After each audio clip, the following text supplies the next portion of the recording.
Stop scrolling. If you feel the invisible walls blocking your progress, I created the marked command just for you. It is the 30-day protocol to dismantle generational curses and command your territory. Get your copy in the description below. Let's get to today's video. Chosen ones, you have passed a very crucial test. Chosen ones, they tried to make you look crazy, but now people understand the truth. The next few minutes will be very important for you. I need you to stay with me, because I have something to say that you have been waiting to hear for a long time.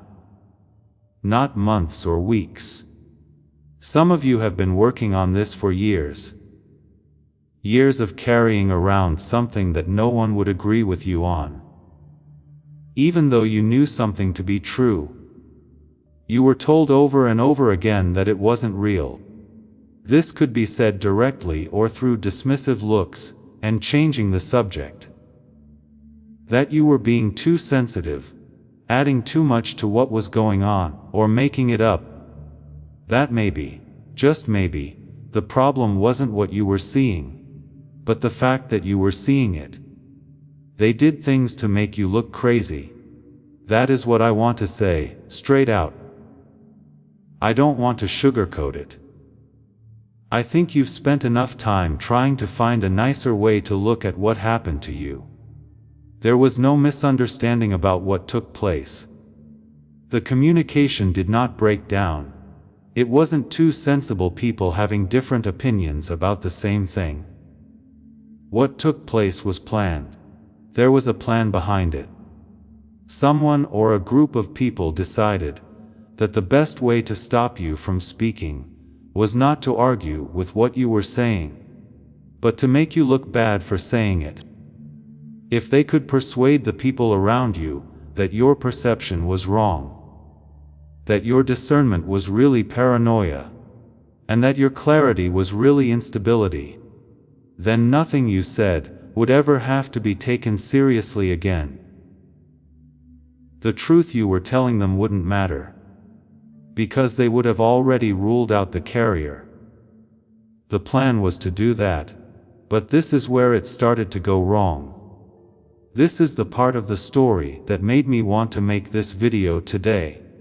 People are becoming more aware of the truth. Not all of them, not overnight, and not with the big, public, all-at-once confirmation that your heart has been truly hoping for. But the seeing is happening slowly, one person at a time, like how light works. When it walks into a dark room, it doesn't make a sound. It just makes it impossible to keep the darkness going. In fact, the truth about your situation is doing just that right now in the lives of the people who were set up to hurt you. I want you to listen to this whole message, because it will help you understand what happened. Why it happened. What God was doing while it happened. And what it means that the truth is finally coming out. Please know that every seed you plant in this mission grows into a torch that shines in someone else's darkness. Whether by buying a coffee, making a donation, or becoming a member of our community, does not go to a channel. Your actions are supporting a divine mission to save lost souls. But more than your support, we want your presence. When you head to our community through the link in the description, or the pinned comment, you aren't just visiting a site, you are entering a community of like-minded believers. This is a sanctuary where you can post your prayer requests, lift up the burdens of others, and engage in daily discussions with a family that speaks the language of faith. Whether you are joining one of our membership tiers for deeper study, sowing a seed of faith, or simply joining our daily morning prayers, you are helping us build a global altar of worship. Heaven moves through willing voices, but it grows through a community that stands together. Each gift you give acts as living water for those in our community seeking healing and hope. Give, and it will be given to you. is the promise that sustains our shared mission. I invite you now to step out of the shadows and into this circle of prayer. Come with purpose, join the conversation, and plant your seed in fertile ground. Let's open the heavens together. Release your seed today, join our community, and see what God brings back into your life. Let me show you something, because I think that giving it a name will help you understand it better. The plan that is being used against you has a name, and has been used since the start of time. That's what it's called, and it works by going after your credibility as a person who says things, not what you say. If you can't win an argument on the facts, this is one of the best things you can do. This is how things usually go. You see something. You had a feeling in your spirit that something or someone was not what they seemed to be. Because you've always had better than average discernment, you could see things that didn't make sense, patterns that kept happening in ways that didn't seem random, and energy in rooms that changed when certain people came in, or when certain topics were brought up. It was like how some people can feel when the weather changes before it happens. You knew it even though you couldn't see it. You said something, maybe not out loud or in a hostile way, but you told the person directly, or to someone you trusted, what you saw. Instead of genuinely engaging with what you brought up, the response was a pivot. A subtle but deliberate shifting of attention away from what you said, and toward the question of why you were saying it. All of a sudden, the subject wasn't the behavior you had seen. It had to do with how sensitive you are, your past, how suspicious you are, and how you can't trust people and let things go.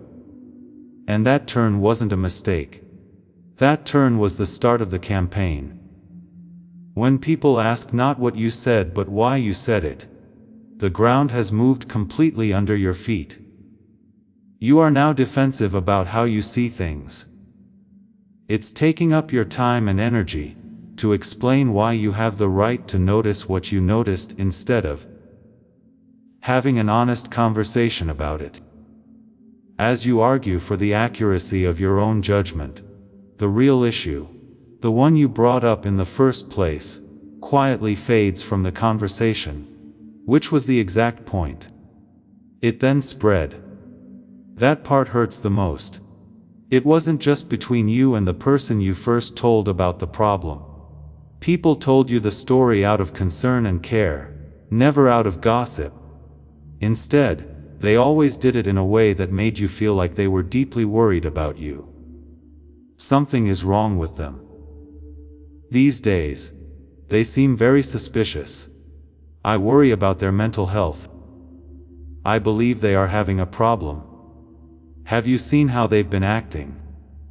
And everyone who heard that story without knowing any of the background, history, or other side of the situation took it in, filed it away, and the next time they talk to you, it was through the lens of a story someone else told them before you even got there.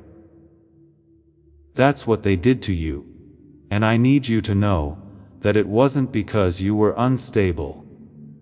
That showed how desperate they were. People who are telling the truth don't need to put down those who question them. People who don't have anything to hide don't put that much effort into making someone look crazy. The most accurate way to tell how close your discernment had gotten to something real was by how strong the campaign against your credibility was. It's not new. Some of the most important people in the Bible have been through the same things you did. I don't want to use the stories as a collection of uplifting historical examples. Instead, I want to use them as a living blueprint that shows you exactly what God does when His chosen ones are fighting this kind of war. Let's begin with David. In his youth, David had a gift that made the people around him very uncomfortable.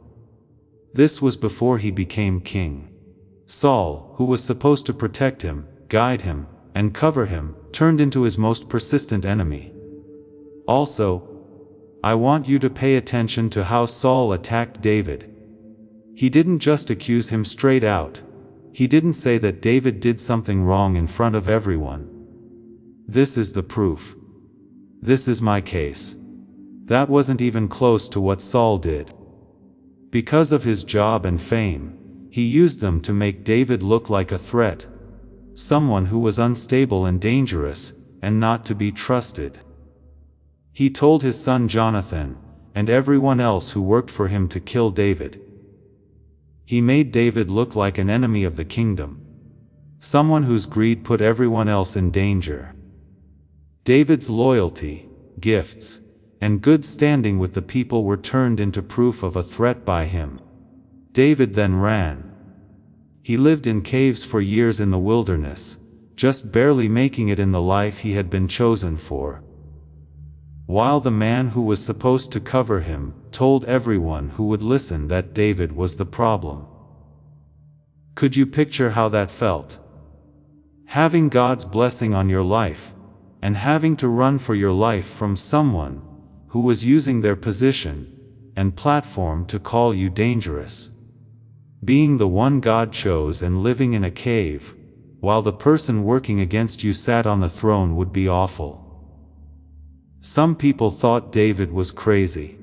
He looked like he was on the run. He seemed like the kind of person who couldn't hold down a job, keep relationships going, or fit in with normal social structures. He looked just the way Saul wanted him to, from the outside: unstable, dangerous, and a warning. But God did something in the desert that he could never have done in the throne room. Over time, God made David into a king who people could trust with their kingdom. In this lesson, he showed David how to wait for God's timing, instead of doing things himself. It was his job to surround David with the right people, the ones who would become his strong men, and stand by him for the long reign. And he watched how David used the power he had over someone who had been unfair to him.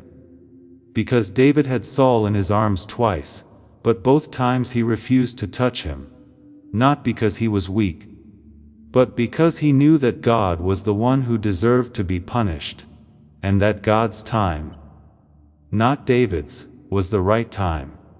Let's talk about Joseph now, since we can't continue this conversation without him. Joseph didn't start out against his brothers. He started out as a member of a family that had a dream from God about his future. They shared it with people who weren't spiritually ready to hear it, which was probably their mistake. When his brothers heard about the dream, they didn't feel happy. It was anger, because Joseph's dream meant that their current situation wasn't the end of the story, and they couldn't stand that implication. He was thrown into a pit. They gave him up. They took the sign of his identity and his father's approval and dipped it in blood. They then brought it home with a story, a lie, to make everyone think that what happened to Joseph was an accident instead of betrayal. They made themselves out to be the sad brothers, and Joseph was the one who wasn't there and couldn't be found. This meant that Joseph couldn't speak for himself or correct the story they were making up about him. Joseph ended up in Egypt, first in Potiphar's house and then in prison. After the person who had promised to remember him got out of jail and went back to his normal life, he was forgotten for 2 years. From the outside, every part of Joseph's story seemed like the story of someone whose life was not going well. Someone who was always in the wrong place at the wrong time. Someone who never got a break. If you believed what his brothers told you back home, that person was just getting what he deserved for being so proud. We know how the story ends though.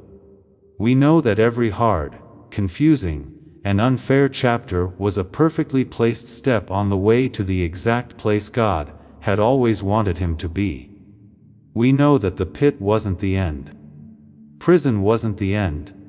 The promise that was forgotten wasn't the end. When Joseph finally stood in front of his brothers, he did not have to defend himself against any of the stories they had made up about him.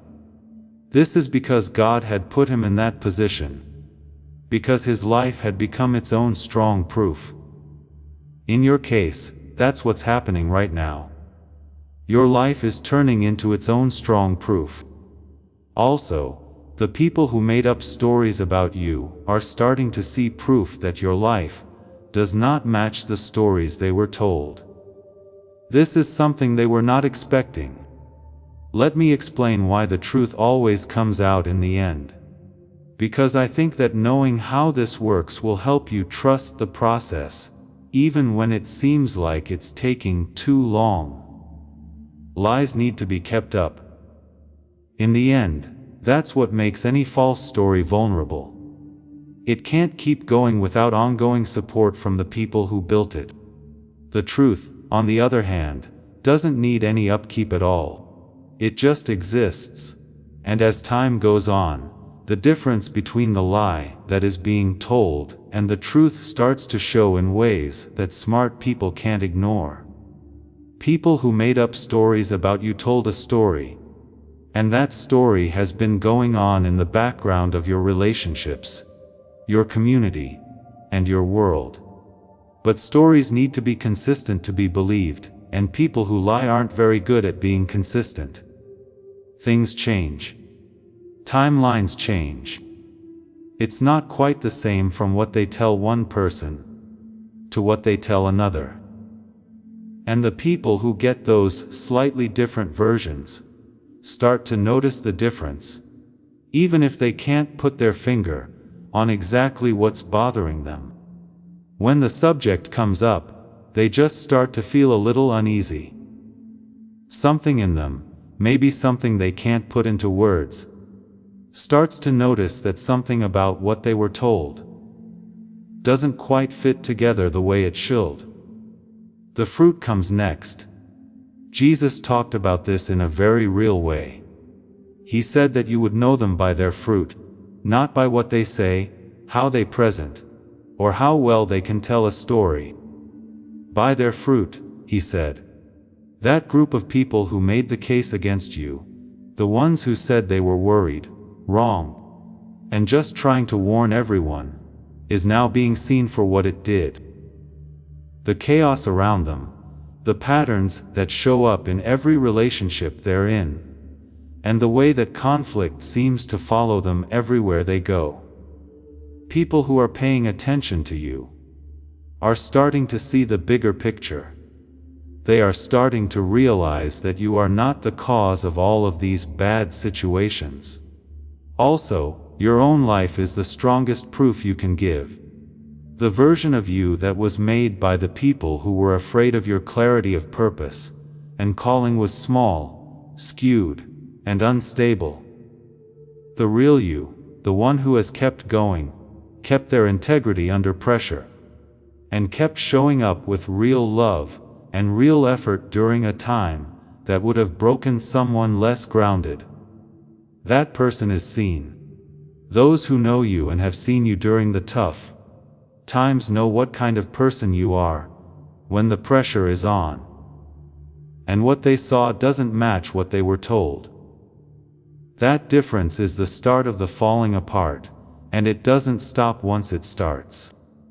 If you are going through the pain of being misrepresented, misunderstood, and strategically discredited, I want you to know that the person you follow went through the same thing on a level that makes all the other examples look weak.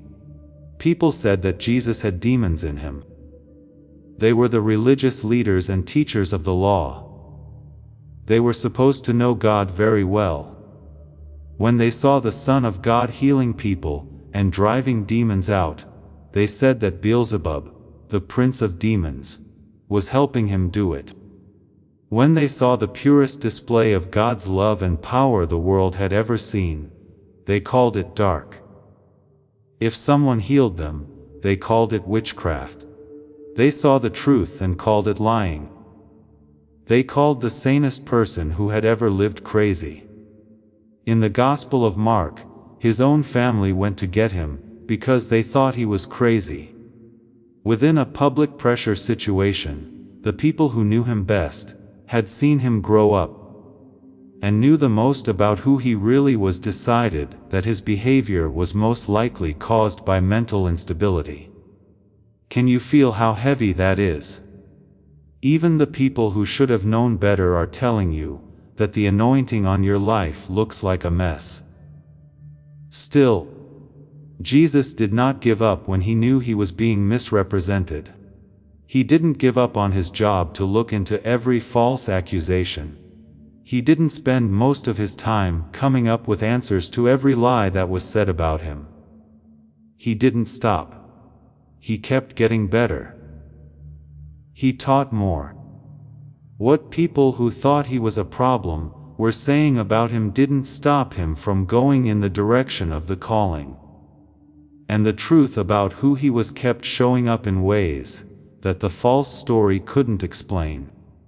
At some point, they always do, the proof of who he was became so strong that honest people could no longer argue with it. Where the blind man who could now see, the lame man who could now walk, and the dead girl who was now alive were living, breathing proof that the religious establishment's story about Jesus was not true. That proof was too much for the religious establishment to handle. They got more and more angry, until they reached a cross. But even the cross was used to bring about the greatest victory in human history. What they planned to be the last public statement, that Jesus was dead, turned out to be the event that changed everything forever. The very thing they used to try to kill you becomes the stage for your most powerful testimony. That's not just a base idea. That looks like a covenant. It is an important part of how God works in the lives of his chosen people. What was meant to be your funeral ends up being your resurrection story. This is the part of the message I want you to pay extra attention to. Because the enemy is using one of the most dangerous traps possible to tempt you right now as the truth comes out. And you don't need to step into it right now, when you are so close to being fully vindicated. Don't go back to show those who are just starting to wake up that you are good. I understand the pull. I really get it. There is a part of us that wants to be there when we are recognized. We want to be there when the person who believed the lie about us has a light bulb moment and understands what really happened. The talk is something we want to have. Now that they are ready, we want them to hear our side. We want to show them the plan, the facts, and the truth about what happened to us. We want to see their faces when they get it. Don't do it. Not because those people don't deserve to know the truth. Not because making peace is impossible or not important. In fact, the version of you that goes back to argue a case that God already has won is a weaker version of you. There is a part of you that is still working from the wound, instead of the healing that the season brought about. When people start to see the truth, they need to see the whole you. The one who went through fire and came out strong. Not the one who is still going around the fire looking for someone to notice the burns. It wasn't weak of you to stay quiet when a false story was spread. It was the deepest kind of trust you could have had. You believed that God would be your lawyer. That the truth would come out on its own, without you having to push it. And it's coming to the surface just the way you thought it would. Do not take away from that right now by getting back into a conversation that God is already having. Let him finish up. As it should be, the vindication should come from a source that can't be questioned, and at an undeniable time. The second temptation I want to talk about is the urge to be angry at the people who believed the lie. A few of the people in your life who believed the lie about you are not bad. This group of people got incomplete information from someone they trusted, but they don't know enough about you to know that the information was incomplete. Based on what they had, they did the best they could. And the judge made a mistake. But being wrong is not the same as being mean.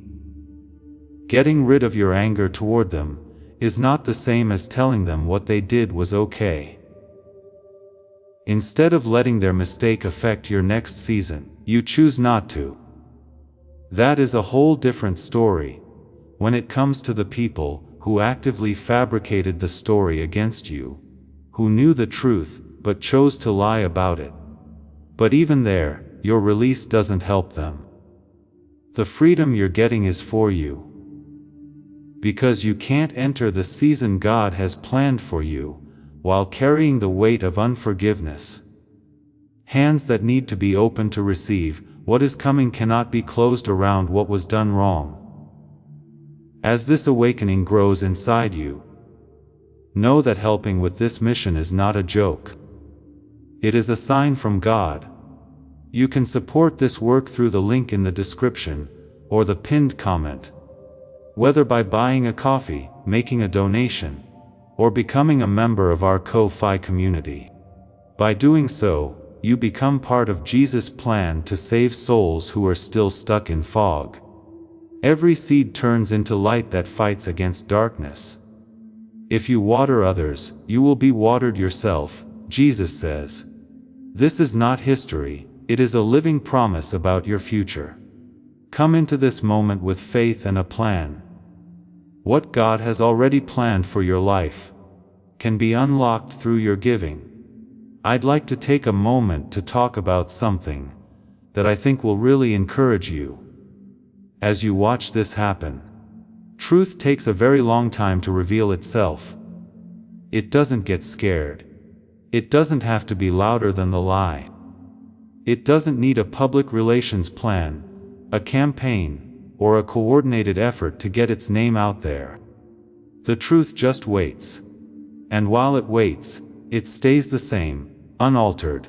It will be just as true when it comes back to life as when it was buried. The people who buried it don't get this. As a general rule, they think that if you hide the truth for long enough, it will lose its power. That the truth doesn't matter if enough people believe the lie for a long time. That momentum, agreement, and social pressure can win out in the end, no matter what happened. The main mistake made by everyone who has tried to make up a false story about the life of someone God is covering is that assumption. Because everyone can't agree on God, it doesn't bother him that a lot of people think the wrong thing about your story. The complexity of the lie, the number of people who were tricked into it, or the length of time the lie has been going on don't impress him. He knows what really happened. He knows what was said, done, and what was meant.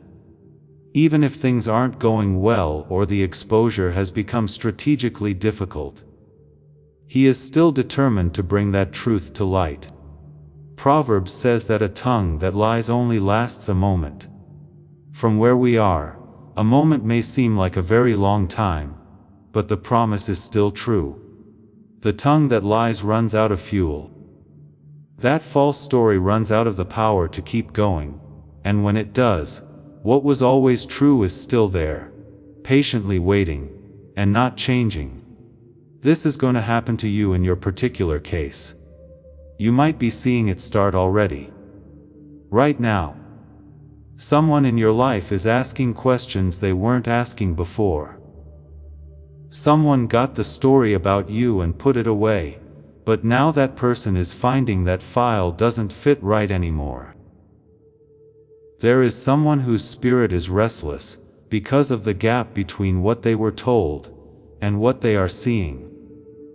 They have the work of the Holy Spirit going on inside them, and you don't need to do anything to help. Just keep being who you have always been. I have something to say to you about your life before I end this message. You did not read it by accident. And what you went through this season should be recognized and sealed in the Spirit right now. Father, this chosen one is here with you, and I want to say something for them that they might not have been able to say, or been allowed to say. They were the target. It was not true what they said. They were deliberately made to look bad by people who didn't want the truth they were carrying to get to the right people. Knowing something to be true, while being told by those around them that what they knew was the problem, is one of the most isolating and confusing things a person can go through. But they made it through it. They did not give up using their judgment.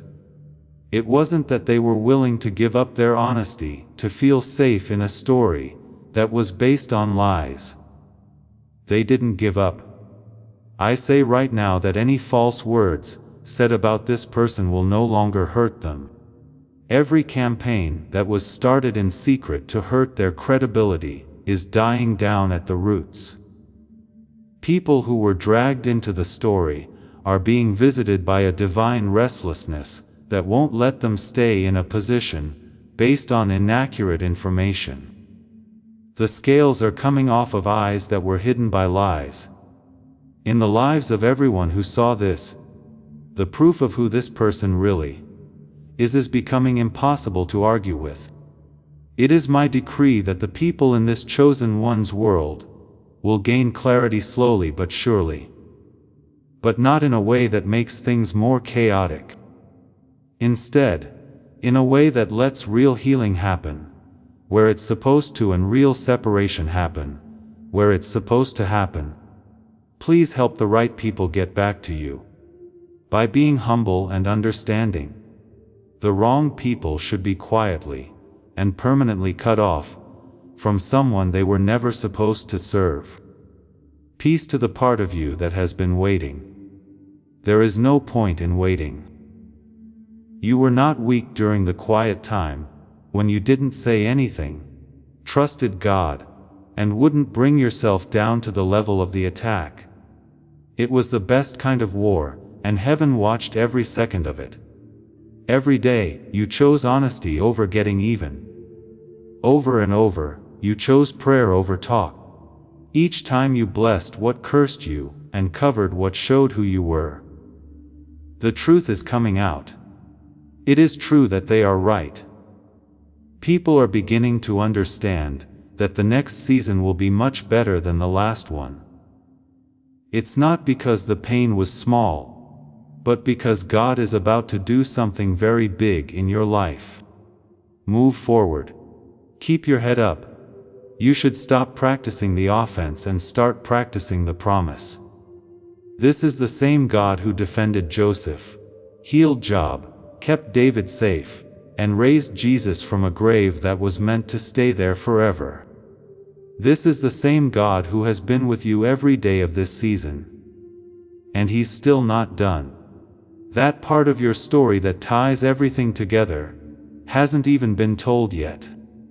That part is coming, and it will come soon.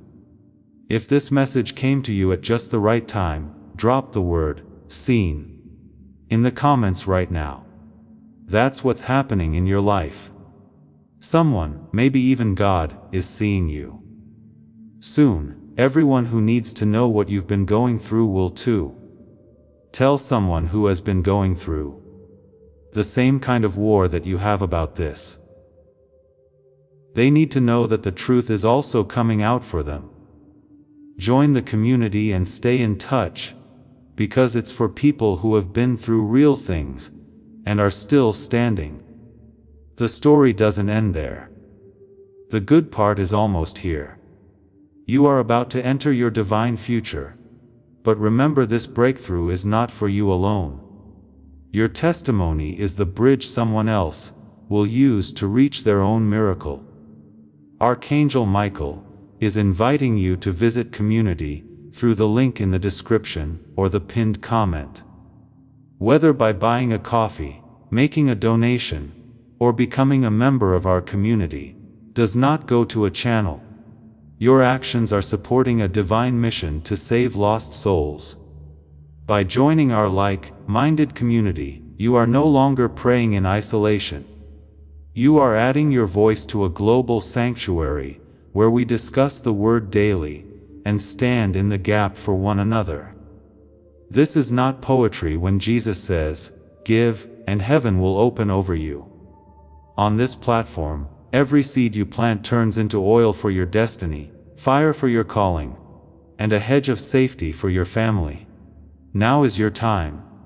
Step into our community prayer wall, share your heart, and as you give, watch God multiply what you let go of. Let's finish this journey together. Visit our community now, join the family, and see your heavens open. Before we get to the end of this powerful story, let's reflect on this deep truth: you did not find this message by accident. This is a divine appointment meant specifically for you. You are being invited into a protected, faith-filled community at the link in the description and pinned comment, a place where divine abundance is not just a hope, but a promise built on the Word. By heading to the site right now, you are unlocking access to a sacred community of like-minded believers. When you join our membership tiers, you gain immediate entry to powerful content, daily devotions, and divine insights that are hidden from the world. This is your chance to enter a sanctuary, where you will receive spiritual guidance, unwavering support on our prayer wall, and speedy progress toward your destiny. Do not let this moment of destiny pass you by.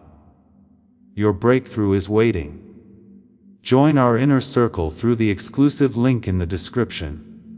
This is how you guarantee you never miss the personalized messages and spiritual warfare tools meant to elevate your life. If you feel called to deepen your connection, the link is waiting for you in both the pinned comment and the description. For those who want to amplify this work and carry the light home, you can find our guided ebooks and Bibles in the pinned comment. Whether you join as a member or sow a seed through our resources, your presence and energy change the world. Take the step. Your abundance awaits.